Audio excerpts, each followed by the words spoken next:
রমজান মাসে অনেকগুলো কাজ আছে, আপনারা এই রমজান মাসে সেগুলো পালন করার চেষ্টা করবেন।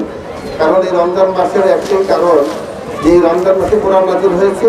কোরআন নাজিল হওয়ার কারণে রমজান মাসের মর্যাদা অনেক বেশি। আর এই কোরআন নাজিল হওয়ার কারণে এই কোরআন দিয়ে রাসূল সাল্লাল্লাহু আলাইহি ওয়াসাল্লাম যখন সমাজ বিনির্মাণের জন্য চেষ্টা করেছিলেন তখন কিন্তু সফল হয়েছিল। এই জন্য কোরআনে বলে দিয়েছে এই কোরআন মানুষের হেদায়েতের জন্য নাজিল হয়েছে।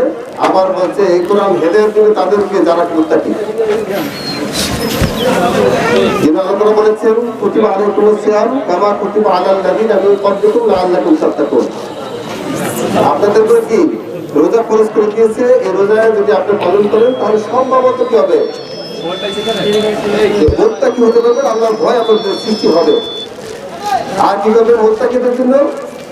আবার এই কোরআন কি আছে মুত্তাকির বৈশিষ্ট্য কথা কোরআনে বলে দিয়েছে যে কোরআনে মুত্তাকিদের বৈশিষ্ট্য কি হবে। যালিকাল কিতাব লা রাইবা ফীহ, এটা এমন একটি গ্রন্থ যার ভিতরে কি নাই, সন্দেহ নাই। হুদাল লিল মুত্তাকিন, মুত্তাকিদেরকে হেদায়েত দিবে। আর মুত্তাকি কারা? আল্লাযীনা ইউমিনুনা বিল গায়ব, যারা অদৃশ্যে বিশ্বাস রাখে।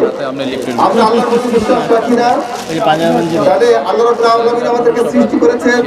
আল্লাহ রাব্বুল আলামিন আমাদের কিছু করেন খাওয়ান পড়ান এবং আমাদের ভালো মন্দের দায়িত্ব আল্লাহ, এবং আমাদের ফিরে যেতে হবে কার কাছে? আল্লাহর কাছে। সম্মানিত ভাইয়েরা, আমরা যে ব্যক্তি আমরা এখানে আছি, উপস্থিত যারা আছি, আমরা এই সমাজের মানুষ, আমরা কি মুত্তাকি হতে চাই? মুত্তাকি হতে হলে এই গুণগুলো আমাদের অর্জন করতে হবে না? এখানে 5টা গুণের কথা বলা আছে।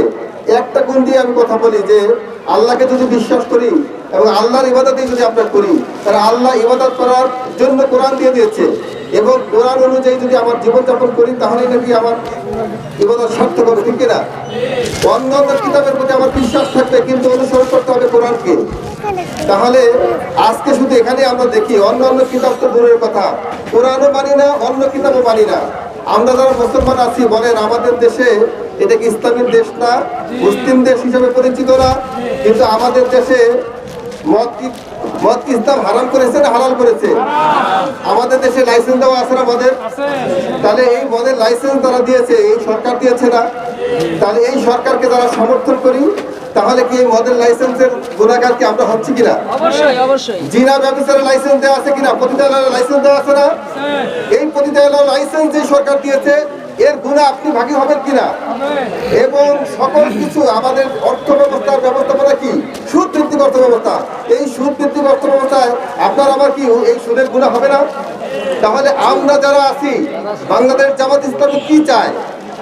তারা চায় যে কোরআন দিয়ে যেন কি রাষ্ট্র পরিচালিত হয়। রাসূলুল্লাহ সাল্লাল্লাহু আলাইহি ওয়াসাল্লামকে দায়িত্ব দিয়ে দিয়েছে যে তোমাকে একটি পরিপূর্ণ জীবন দিনে হক দিয়ে পাঠালাম, তুমি কি করবে? সকল জীবন ব্যবস্থার উপরে, সকল বিধিবিধানের উপরে তুমি এটাকে বিজয় করবে। তাহলে এটা নবী মুহাম্মদ রাসূলুল্লাহ সাল্লাল্লাহু আলাইহি ওয়াসাল্লামের দায়িত্ব ছিল, আমাদের উপর আছে না? তাহলে এখন যারা এই সুদ, ঘুষ, মদ, নারীবাজি এবং অশ্লীলতাকে যারা লাইসেন্স দিতে, তাদেরকে যদি আমরা সমর্থন করি তাহলে কি আমাদের তাকওয়া অর্জন করার সুযোগ আছে? তাহলে তাকওয়া অর্জন করতে হলে আমাদের কি করতে হবে? এগুলো বর্জন করতে হবে, তওবা করে ফিরে আসতে হবে। আর আল্লাহ রাব্বুল আলামিন যে দায়িত্ব আমাদেরকে দিয়েছে, বাংলাদেশ জামাত ইসলামীর প্রতিনিধি ইঞ্জিনিয়ার হলে বাবার জানাজার নামাজ পড়াইতে পারে না, ডাক্তার হলে বাবার জানাজার নামাজ পড়াইতে পারে না, কিন্তু আজকে আমাদের ডাক্তার সাহেব আছেন অধ্যাপক ডাক্তার মাহমুদ হোসেন, আমরা তার কাছে শুনবো, তার কথা শুনলে তো আপনি বুঝতে পারবেন যে সে কি নামাজ পড়াইতে পারে কি না, সে কি কোরআনী শাসন ব্যবস্থা কায়েম করার সক্ষমতা বা যোগ্যতা তার আছে কি না, এবং সত্য এবং মিথ্যাকে পার্থক্য করে আপনাদের সামনে উপস্থাপন করতে পারবে কিনা, সংসদে সেই ভূমিকা রাখতে পারবে কিনা, সেই আলোচনা শোনার জন্য আমরা সবাই অপেক্ষা থাকবো। আমার আসসালামু আলাইকুম ওয়া রাহমাতুল্লাহ। ওয়া আলাইকুম আসসালাম। আলহামদুলিল্লাহ, আসসালাতু ওয়াসসালামু আলা সাইয়্যিদিল মুরসালিন ওয়া আলা আলিহি ওয়া সাহবিহি আজমাইন। দিন প্রতিষ্ঠার প্রত্যুদ্দীপ্ত শহীদ সংগঠন বাংলাদেশ জামাত ইসলামী রাজনগর ও নশাসন ইউনিয়ন কর্তৃক আয়োজিত আজকের এই ইফতার মাহফিলে উপস্থিত আজকের অনুষ্ঠানের মধ্যমণি বাংলাদেশ জামাত ইসলামী কর্তৃক মনোনীত নড়িয়া সখীপুর শরীয়তপুর 2 আসনের সম্মানিত এমপি পদপ্রার্থী আমাদের সকলের শ্রদ্ধাভাজন ব্যক্তিত্ব ডাক্তার মাহমুদ হোসেন স্যার উপস্থিত আছেন, জেলার সম্মানিত অ্যাসিস্ট্যান্ট সেক্রেটারি শহীদুল ইসলাম ভাই, গণপরিষদের অন্যতম সদস্য মাসুম বিল্লাহ ভাই, সম্মানিত সভাপতি, সম্মানিত সঞ্চালক, সম্মানিত মুরব্বিনে ইকরাম, আপনাদের মাঝে যারা ইতিমধ্যে বক্তব্য রেখেছেন এবং যারা রাখবেন, আমি তাদের থেকে শোনার জন্য আমি দু একটি কথা বলে আমি আমার কথা শেষ করবো ইনশাআল্লাহ। সর্বপ্রথম সকলের উদ্দেশ্যে কথা হচ্ছে এই, একটু রিকোয়েস্ট, আপনাদের কাছে যেই হ্যান্ডবিলটা দেওয়া হয়েছে, মেহরবানি করে এটা আপনারা পরে বাসায় গিয়ে পড়লেন, একটু মেহরবানি করে এত কষ্ট করে যেহেতু ভাইরা আয়োজন করেছে কিছু কথা শোনার জন্য, আমরা একটু শোনার মনোযোগ দিই ইনশাআল্লাহ, ঠিক আছে? জি। সম্মানিত ভাইরা, আমরা যারা মুসলমান হিসেবে এখানে উপস্থিত হয়েছি, আজকে রোজা রমজানের মাস, আমরা যদি মুসলমান হিসেবে নিজেদেরকে পরিচয় দান করি, আমাদেরকে যদি বলা হয় যে তুমি যদি মুসলমান হও তোমাকে আমি 500 কোটি টাকা দিব, তুমি শুধুমাত্র এই আজকের এই রমজানের রোজাকে ভেঙে ফেলো। আপনি যদি মুসলমান হয়ে থাকেন, আপনি কি এই রোজাকে ভেঙে ফেলবেন? কারণ এই রোজা হুকুম যিনি দিয়েছেন তিনি কে? আল্লাহ তাআলা আমাদেরকে হুকুম দিয়েছেন আকিমুস সালাত, নামাজ প্রতিষ্ঠিত করো। যারা মুসলমান হিসেবে নিজেদেরকে দাবি করবে তারা কখনো নামাজ থেকে বিরত থাকতে পারে না। আল্লাহ তাআলা হুকুম দিয়েছেন ওয়াতুজ যাকাত, তোমরা যাকাত আদায় করো। একজন মুসলমান তিনি যদি সম্পদের অধিকারী হয়ে থাকেন, যাকাত দেওয়ার মতো সক্ষম হয়ে থাকেন, তিনি কখনোই যাকাত দেওয়া থেকে বিরত থাকতে পারেন না। আল্লাহ তাআলা বলেছেন ঠিক একই শব্দ ইউজ করে, আকিমুদ্দিন, তোমরা দ্বীনকে প্রতিষ্ঠা করো। ইতিমধ্যে আমাদের বক্তারা আলোচনা করেছেন এই রমজানের উদ্দেশ্য হচ্ছে তাকওয়া অর্জন করা। তাকওয়ার নাম হচ্ছে সেটাই যেটা আল্লাহ ছাড়া অন্য কাউকে ভয় করে না। আপনি যদি আল্লাহকে ভয় করেন, আপনি দুনিয়ায় কাউকে ভয় করতে পারেন না। আল্লাহ খুশি হবেন এমন কাজ থেকে আপনি বিরত থাকতে পারেন না। এই জন্য নামাজ পড়া যেমন গুরুত্বপূর্ণ, রোজা রাখা যেমন গুরুত্বপূর্ণ, হজ করা যেমন গুরুত্বপূর্ণ, যাকাত দেওয়া যেমন গুরুত্বপূর্ণ, এই সমাজে প্রত্যেকটা গুরুত্বপূর্ণ বিষয় নির্ভর করে এই সমাজে দ্বীন প্রতিষ্ঠিত আছে কি না। সম্মানিত ভাইরা, আজকে রোজাদার মুসলমানদের ভাইদের প্রতি আহ্বান থাকবে, আমরা কোরআন হাদিসের আলোকে এই বাংলাদেশ গড়তে চাই ইনশাআল্লাহ। এই কোরআন হাদিসের আলোকে বাংলাদেশ গড়ার জন্য আমাকে যদি আবু বকর রাদিয়াল্লাহু তাআলা আনহু, ওসমান রাদিয়াল্লাহু তাআলা আনহু, খাব্বাব রাদিয়াল্লাহু তাআলা আনহু, খুবাইব রাদিয়াল্লাহু তাআলা আনহুর মতো যদি ত্যাগ স্বীকার করতে হয়, সেই ত্যাগ স্বীকার করার জন্য প্রস্তুত থাকবো ইনশাআল্লাহ। সেই আশাবাদ ব্যক্ত করে আমাদের নশাসনের মাটি হবে ইসলামের ঘাঁটি ইনশাআল্লাহ, রাজনগরের মাটি হবে ইসলামের ঘাঁটি ইনশাআল্লাহ। সেই সৎ নেতৃত্ব প্রতিষ্ঠার জন্য আমরা কাজ করে যাব ইনশাআল্লাহ। সেই আশাবাদ ব্যক্ত করে আমি আমার কথা শেষ করছি। আসসালামু আলাইকুম ওয়া রাহমাতুল্লাহি ওয়া বারাকাতুহু। এই পর্যায়ে আপনাদের সামনে সংক্ষিপ্ত আকারে কোরআন সুন্নাহর আলোকে বক্তব্য পেশ করছেন শরীয়তপুর জেলা জামাত ইসলামীর মানব কল্যাণ সমাজ কল্যাণ বিষয়ক সম্পাদক জনাব মাওলানা মাসুম বিল্লাহ। জনাব মাওলানা মাসুম বিল্লাহ ভাইকে বক্তব্য পেশ করার জন্য আহ্বান জানাচ্ছি। সভাপতি আমার অত্যন্ত ঘনিষ্ঠ বন্ধুবর্গ ভাই তাহের নজরুল ভাই, আর উপস্থিত আছেন ইউনিয়ন সভাপতি হিসাবে আমাদের মাওলানা আব্দুল রাজ্জাক ভাই, আর ইউনিয়ন সভাপতি এবং বিভিন্ন পর্যায়ের সেক্রেটারি, সভাপতি, সেক্রেটারি এবং দায়িত্বশীল বৃন্দ সকলের, এবং আমার সামনে উপবিষ্ট আছেন বিভিন্ন পর্যায়ের মেহমান বৃন্দ, সুধী সমর্থক সকলের প্রতি আমার সালাম। আসসালামু আলাইকুম ওয়া রাহমাতুল্লাহি ওয়া বারাকাতুহু। ফল নির্বিশেষে আমরা এক আল্লাহর বান্দা, এক কোরআনের অনুসারী, এক রাসূলের উম্মত, ঠিক কিনা বলে? সকলের আমাদের কাঁধে কাঁধ মিলিয়ে এই কোরআনকে সামনে রেখে এই কোরআনকে অনুসরণ করে যদি আমরা আমাদের জীবন গঠন করতে পারি, তাহলেই আমাদের ব্যক্তি, পরিবার, সমাজ, রাষ্ট্রে সব জায়গায় শান্তি অবতীর্ণ হবে, ঠিক কিনা বলেন? আজকে এই মহতী ইফতার মাহফিলের সম্মানিত সভাপতি, উপস্থিত শরীয়তপুর জামাত ইসলামের বিভিন্ন পর্যায়ের নেতৃবৃন্দ, উপস্থিত ওলামায়ে কেরাম, সুধীবৃন্দ, বিভিন্ন রাজনৈতিক দলের নেতৃবৃন্দ এবং উপস্থিত আমার প্রিয় মুসলমান ভাইয়েরা, আসসালামু আলাইকুম ওয়া রাহমাতুল্লাহ। আমরা জানি আমরা অতি পবিত্র একটি মাস অতিক্রান্ত করছি, মাহে রমাদান। আমরা সকলেই তত্ত্বগতভাবে আমরা সকলেই ইনফর্ম, সকলেই জানি যে এ মাসের মর্যাদা কোরআনের জন্য। কোরআনুল কারীম এ মাসে নাযিল হয়েছে, সেজন্য এই মাস এত বরকতময়, এই মাস এত গুরুত্বপূর্ণ, যে মাসে একটি রাত হাজার রাতের চাইতে উত্তম। খায়রুম মিন আলফি শাহর, হাজার মাসের চাইতে উত্তম। একটি রাত হাজার মাসের চাইতে উত্তম। এবং সেই রাত, যে রাতে আমার আপনার ভাগ্য নির্ধারিত হয়, তাকদীর প্রতিষ্ঠিত হয়, আল্লাহর হুকুম আহকাম জমিনে নাযিল হয়, এমন একটি মাস যে মাস সম্পর্কে আল্লাহ রাসূল বলেছেন, ক্বালা রাসূলুল্লাহ সাল্লাল্লাহু আলাইহি ওয়াসাল্লাম, মান সামা ঈমানান ওয়া ইহতিসাব গুফিরা লাহু মা তাকাদ্দামা মিন যামবি ওয়া মান কামা ঈমানান ওয়া ইহতিসাব গুফিরা লাহু মা তাকাদ্দামা মিন যামবি। আল্লাহ রাসূল বলেছেন, যদি কেউ ঈমান এবং ইহতিসাবের সাথে রমাদান মাস পালন করে, রোজাগুলো রাখে, তাহলে তার পিছনে সমস্ত গুনাহ খাতা মাফ হয়ে যাবে। সুবহানাল্লাহ। আল্লাহ রাসূল বলেছেন, মান কামা ঈমান, যদি কায়েম করে, সে কায়েম থাকে, নামাজে কিয়াম করে, রাতের বেলা জাগে, কোরআনুল কারীম তেলাওয়াতের জন্য রাতে জাগে। আমরা যখন করি তারাবির সালাত আমরা আদায় করি, যদি কেউ ঈমান এবং ইহতিসাবের সাথে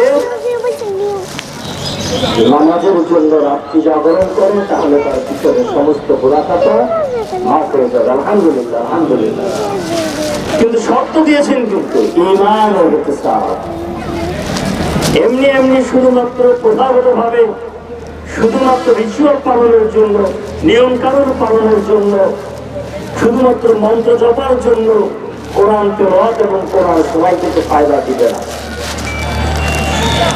সব হবে, কোনো সন্দেহ নেই। কোনো কিছু না করে মসজিদে বসে থাকলেও তো সব, এই মাসালা আমরা জানি। কিন্তু প্রকৃত হাকিকত পেতে চাইলে আপনার আমাকে ঈমান এবং ইহতিসাবের চিন্তাটা করতে হবে। ঈমানের মাঝে তো আমরা বুঝি, এটা অর্থ সহজ, কিন্তু ইহতিসাবের মানে হলো আমরা আত্মশুদ্ধির নিয়তে রোজা পালন করবো, আমরা আত্মসমালোচনার মাধ্যমে রোজা পালন করবো, আমরা পরিপূর্ণ সওয়াব হাসিলের জন্য রোজা পালন করবো, আমরা আল্লাহর উপর ভরসা করে তাওয়াক্কুলের সাথে রোজা পালন করবো। এটাই হলো ইহতিসাবের তাৎপর্য। এখন আমাদের দেখতে হবে, আমরা মুসলমান, আমরা কোরআনের সাথে আমাদের আচরণটা ইহতিসাবের পর্যায়ে পড়ে কিনা। যে মাস কোরআনের জন্য মহিমান্বিত, সে রমাদান মাসে এসে অন্তত ভাবতে হবে, আমার জীবনে কোরআনের অধিকার কতটুকু, আমার জীবন জুড়ে কতটুকু কোরআন জায়গা করে নিয়েছে। একথা যদি আমি না ভাবি, একথা যদি আমার চিত্তকে বেকুল না করে, আমার হৃদয় যদি আকুতি না তোলে, তাহলে আমি কিসের মুসলমান? প্রিয় ভাইরা, রমাদান সেই নাড়া দেওয়ার জন্যই এসেছে। সেজন্যই সারা মাস ব্যাপী রাতের বেলা 30 পারা কোরআন চলানো হয়, যে আপনি কোরআনটা বুঝবেন এবং কোরআনের আমাকে নিজেকে গড়ে তুলবেন, কোরআনের দাবিগুলোকে পূরণ করার চেষ্টা করবেন। তা না হলে তত পাখির মতো একজন বলে যাবে, বললে না বলে যাবে, শুনলে না শুনে যাবে, এতে আল্লাহর কি লাভ? আল্লাহ পাক বলছেন যে একজন মানুষ রোজা রাখতো, না খেয়ে থাকতো, কিন্তু সে তার পরিবর্তন করলো না, সে মিথ্যা কথা মিথ্যা কাজ পরিত্যাগ করলো না, তাতে আল্লাহর কি হাজত, আল্লাহর কি প্রয়োজন যে তুমি না খেয়ে থাকবে আর তুমি তৃষ্ণায় কষ্ট পাবে? এটা আল্লাহর কোনো লাভ। আল্লাহ পাক চান মুসলমানেরা আত্মশুদ্ধির মাধ্যমে রোজা পালন করবে। কোরআন এসছে আমাদের কাছে, আল্লাহর কোরআন বলছেন যে এতে কোনো বক্রতা নেই, এতে কোনো অপবিত্র সত্তার স্পর্শ নেই, এতে এমন কোনো কিছু নেই যাতে কোনো ভুল থাকতে পারে। আপনারা দেখেন 1400 বছর কোরআন নাজিল হয়েছে, কোরআনের বিভিন্ন রকম বিভিন্ন ভাষায় কোরআনের অনুবাদ হয়েছে, কিন্তু মূল কোরআনের কোনো পরিবর্তন পৃথিবীর ইতিহাসে হয়নি, আলহামদুলিল্লাহ। কিন্তু বাইবেল, স্প্যানিশ বাইবেল একরকম, ইটালিয়ান বাইবেল একরকম, ইংল্যান্ডের বাইবেল আরেক রকম, তুরস্কের বাইবেল, রাশিয়ার বাইবেল, এক এক বাইবেল এক এক রকম, এক এক সংস্করণে চার্চ এক এক রকম ভাষা, এক এক রকম ভাব ওর মধ্যে তৈরি করে। কোরআনে কি কোনো পরিবর্তন হয়েছে? না। এ কোরআন কে পাঠিয়েছে? আল্লাহ। তানজিলুম মির রাব্বিল আলামিন। এটা পাঠানো হয়েছে, নাজিল হয়েছে সমস্ত বিশ্ব জগতের রবের পক্ষ থেকে। সে সত্তাকে আমরা উপলব্ধি করতে পারি, যিনি আপনাকে প্রতিক্ষণ, প্রতি মুহূর্তে কোটি কোটি মানুষ এবং মানবতাকে পর্যবেক্ষণ করছেন। বলেছেন না, তিনি আপনাকে দেখছেন। বাসীরুম বিল ইবাদ, তিনি তার বান্দাদেরকে সর্বক্ষণই দেখেন। এমন এক সত্তা যিনি কোরআন নাযিল করেছেন, এমন এক সত্তা যিনি আপনাকে তার ইচ্ছা মতো মায়ের পেটে আকৃতি দান করেছেন। আপনার হৃদয়ের মধ্যে কি আছে সে খবর রাখেন, আপনার জবানের মধ্যে কি আছে সে খবরও তিনি রাখেন। এমন সত্তার পক্ষ থেকে নাযিল করতে এই কোরআন, এই কোরআনের সাথে আমাদের আচরণ কি? এই কোরআন কিছুদের জন্য এসছে আপনি তেলাওয়াত করবেন? কি মনে হয় আপনাদের? কোরআনকে এজন্য এসছে যে আপনারা তাকে চুমু দিয়ে দিয়ে তাকের মধ্যে রেখে দিবেন? কোরআনকে এজন্য এসছে যে আপনি সুন্দর গিলাপটাকে জড়িয়ে রেখে আপনার সুউচ্চ তাকে রাখবেন আর বছরে একবার না বুঝে ওটা তেলাওয়াত করবেন? কি অদ্ভুত কথা যে কোরআনকে আপনি সবচাইতে জ্ঞানী, সবচাইতে পবিত্র, সবচাইতে মূল্যবান গ্রন্থ মনে করেন, সে কোরআন বোঝার চেষ্টা মুসলমান করে না। আফসোস এই মুসলমানের জন্য। তাহলে যদি বলা হয় যে কোরআন বোঝার চেষ্টা করেছো, তাহলে আমার উত্তর কি? যদি বলা হয় কোরআন সহি করার চেষ্টা করেছো মুসলমান, বোঝায় উত্তর কি? যদি বলা হয় কোরআনের যে নিয়ম কানুন দুনিয়াতে কায়েমের চেষ্টা তোমাকে করতে বলা হয়েছে, সে কাজ করেছো, মুসলমানের উত্তর কি? আজকে মাহে রমজানের এই পবিত্র মুহূর্তে যখন সূর্য অস্ত যাচ্ছে, আসমান নীরব হয়ে এসছে, প্রকৃতি ঠান্ডা হয়ে এসছে, এই সময় তো দোয়া কবুলের সময়। এই সময় আমাদেরকে আত্মগোলব্ধি করতে হবে যে আমাদের আসল ভূমিকা কি। আমি সকলের জন্য বলছি, যদি কোরআনকে আমরা পিছনে রেখে দিই, কোরআনের বিষয়টি সামনে না আনি, তাহলে আল্লাহ পাক বলেছেন ওয়ালা ইউকাল্লিমুল্লাহু ইয়াওমাল কিয়ামাহ, কিয়ামতের দিন তোমার কথা শোনা হবে না, তোমার সাথে আল্লাহ পাক কোনো কথা বলবেন না। ওয়ালা ইউকাল্লিমুল্লাহু ইয়াওমাল কিয়ামাহ ওয়ালা ইউযাক্কিহিম ওয়া ইউআল্লিম, এবং তোমার জন্য রয়েছে কেবল আযাব, তোমার জন্য রয়েছে কেবল আযাব। আজকে আমরা এই পবিত্র সময়ে আত্মোপলব্ধির জন্য নিজেদেরকে পেশ করি। আমরা কোরআনের সাথে মুসলমানেরা যথার্থ আচরণ করতে পারিনি বলে আজকে পৃথিবীর আমাকে ভারতে মুসলমান নির্যাতিত, মুসলমান অপমানিত, মুসলমান রাজ্যহারা, মুসলমানের কোন স্বীকৃতি পৃথিবীর কোথাও নেই। সেজন্য আজকে আমাদেরকে কোরআন নিয়ে উঠে দাঁড়াতে হবে। প্রিয় ভাইয়েরা, কোরআনের আলোকে আগে নিজেদেরকে করতে হবে। কোরআনের আলোকে দেখতে হবে আমি ফরজ ওয়াজিব মানছি কিনা, কবিরা গুনাহ বাদ দিতে পেরেছি কিনা। কোরআনের আলোকে আমাদেরকে বিচার করতে হবে আমার পরিবার, আমার সমাজ, আমার রাষ্ট্র আমি কোরআনের আলোকে সাজাবার চেষ্টা করছি কিনা। এখানেই ইকামতে দ্বীন আর খেদমতে দ্বীনের পার্থক্য।